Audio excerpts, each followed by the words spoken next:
父係指尊者本人嘅時代，子係指仲敦巴同埋勒貝協繞等人嘅時代，孫係指三坤眾嘅時代，仲孫係指朗日唐巴同埋夏夜亞等人嘅時代。第三代孫係指桑傑溫敦同埋桑傑貢巴、佛修等人嘅時代。更威嚴嘅意思就係、後一輩嘅教法均要比上一輩嘅教法嚟得興盛。由於以後嘅學人唔再滿足於道次第本身，增添咗一啲密咒同埋隨許法，使得傳承稍有敗壞。如上面所講，阿底峽尊者重建藏地以隱沒嘅聖教規矩，將苟延殘存嘅規矩推廣，妥善淨化被邪教舊穢污染嘅佛法，使大寶聖教遠離污垢。尊者將呢個菩提道次第傳俾仲敦巴。仲敦巴請問啦，你點解將密咒教授俾其他人，而將道次第傳俾我啊？尊者就答啦，因為除咗你之外，我揾唔到可以付託呢個法嘅人。尊者將道次第教授私下隱沒咁樣傳俾仲敦巴，仲敦巴則向大眾公開宣講。後嚟形成咗三種傳承：噶當教典派，由博朵瓦傳夏野雅。呢一個派係喺諸大教典基礎上面講解菩提道次第。噶當道次第派由貢把雅傳俾烏蘇巴，配合聖教次第講解道次第，比前派稍簡略。噶當教授派由經俄雅博恰雅域配合緣起心要引導等上師教授講解道次第。我嘅聖歸依處大寶上師敘述赤音昂旺樂部與自在寶嘅口傳話，雖然而家並未直接以噶當三派嚟命名，但係唔表示呢三派唔存在。研究五部大論者結合大論同道次第起修，就係噶當教典派。如果做唔到，以慧力同精進尚可，聞思道次第廣略論起修，就係噶當道次第派。呢一個都做唔到，喺樂道、速道等簡略教授基礎上邊，總具一切道嘅要點起修，就係噶當教授派。如之前所講，至尊大宗喀巴又將噶當三派匯合，至尊大宗喀巴做道次第講中略三論嘅情況，先前亦都已經講過啦。如宗喀巴傳中入邊講，佢能夠經常同至尊文殊親晤，就好似上師同弟子一樣。至尊文殊賜俾佢嘅顯密心法不計其數，所以亦都可以講呢個道次第係宗喀巴大師聽受自至尊文殊嘅。儘管係咁樣，宗喀巴大師仍然十分強調呢個法可以回溯至正法源頭大師釋迦牟尼佛嘅遠傳。此外大師從唔講正相近傳之類嘅法，呢個係十分稀有嘅行傳。當宗喀巴完成咗菩提道次第論毗婆舍羅章之前嘅部分嘅時候，向至尊文殊作咗稟報。至尊文殊同佢開玩笑咁講，唔通我所開示嘅三主要道仲唔能夠包括一切法咩？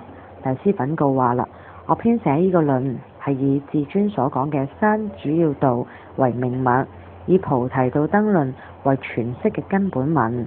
喺呢個基礎上邊，再加上好多噶當派教授作為補充而寫成嘅。宗喀巴大師開始並唔打算著出大毗婆舍羅章，認為對眾生利益唔大啊。然而至尊文殊對佢講啦，毗婆舍羅章亦都要寫出，對眾生仲係會有中等嘅利益嘅。呢類不可思議嘅秘密行傳仲有好多。呢度雖然講應該詳述大師嘅傳記啊，但係由於而家時間唔充裕啊，只能夠請大家仔細閱讀有關大師生平嘅著作。喺至尊大宗喀巴嘅教法入邊，不僅有阿底峽尊者全部嘅教法，而且具有能喺俗世短暫一生中成就無學雙運嘅無上甚深奇妙教授。認真研讀之下，仲可以發現喺大師所講嘅道次第入邊，仲包括噶當派祖師道次第中冇好多甚深奇妙嘅教授。從宗喀巴大師傳睇嚟嘅道次第傳承有好多種啊，而其中最著名最重要嘅傳承係八大引導啊。琴日咧已經提到啦，其中咧純金同埋文殊口傳咧兩論係單依顯教，樂道同埋速道兩論呢則係配合密法嘅。文殊口授引導傳承中簡略嘅一種，即南傳拜，其傳承嘅情況如下：偉大嘅第五世嘉旺陛下喺文殊口授上邊作咗諸批，從而衍生出一種較略嘅道次第啊。其歸依境、資糧田、玉室等觀想法，均與口授中傳派不同。有其個別嘅教授，佢將呢個法傳俾艾巴喇嘛、降巴仁欽慈寶。艾巴喇嘛又傳俾心下堪欽、洛桑克尊、善慧智尊。呢個人智慧卓絕，能演創各種講略不同嘅諸批派教授。為咗斷除疑惑，佢決定去請教呢個論嘅論主，偉大嘅五世達賴。喺會晤嘅期間發生咗一件好稀有嘅事喎。約莫一盅茶嘅功夫，洛桑克尊就聽晒成個教授啦。洛桑克尊曾任則錯巴子堪布，其後半生喺朗引卻定一矛逢明，一心專修，獲得好高嘅成就。洛桑克尊傳法於野巴嘅大成就者彭措嘉措圓滿海，喺3個月之內將經驗引導傳授完畢。此師喺心相續中生起殊勝嘅止觀正德，之後喺野巴地區以經驗引導培育咗好多弟子，並經由聖洛辛曼陀羅獲得悉地。大多數南傳派上師都係咁樣喎。此師傳法於埃喇嘛、加覺丹達、空行教宏，後者又傳法於堪欽、根敦、降央、僧伽文殊。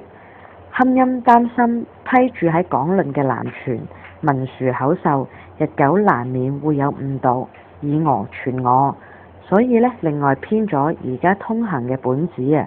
起初就只有手抄本，後嚟由加傑、朱康、寧波車黑板流通。堪欽、根敦、降央傳法於傑、昂旺圖朵與自在力。昂旺圖朵又傳法於達扎、堪欽、丹巴嘉措教海。據說丹巴嘉措喺達扎求學嘅期間，雖服青年僧人差役，有一次劈柴嘅時候獲得空性正見。佢傳法於悉脱喇嘛、格丹有緣。此師嘅行傳極為稀有，佢從唔會貪着別人供養嘅銀子、綢緞、氈蘆等物，亦都唔用於布施，所有嘢都俾佢抌喺附近一處嘅岩谷。幾代之後，人哋都能夠喺嗰度揾到普盧、銀幣呢啲嘅物品。之所以唔作供施，係考慮到布施之後自己可能會生起慢心。悉脱喇嘛傳法於傑、洛桑群配、善慧法僧。洛桑群配又傳法於格西土丹耶傑佛教僧長。格西修持嘅時候，先念誦道次第傳承上師啟請，然後啞然無聲，人哋以為佢瞓着咗啊！行近啲再睇先發現佢正喺度專心修持。格西傳法於比丘降曲脱麥菩提無着。此人既非格西，亦非上師之類嘅人物，只係傍卻只一名普通嘅僧人。佢住喺張日日錯一茅逢明，每日到一處細細嘅青草地去作完多麻供養，就一心專修道次第啦。由於相續中生起咗慈悲心，常喺度一個人喺度喊啊。後嚟俾一個牧童發現，睇到一個老人呢獨自喊，就覺得十分奇怪啦，就日日呢暗中跑去呢睇熱鬧。當時呢，只有呢個比丘有口傳南傳派引導，由於呢一個傳承呢面臨中斷啊，達澤堪蘇洛桑京巴善慧師，我嘅聖皈依處大寶上師，追隨佢受出家律儀，四處尋訪，仲有邊個擁有南傳派嘅引導傳承？發現除咗呢位比丘之外，再冇其他人啦。佢並唔指望比丘能夠作經驗引導，但係憂心如果連引導嘅傳承都唔求，咁呢個傳承就有中斷嘅危機啦。有一日同比丘會晤嗰陣時就請求啦。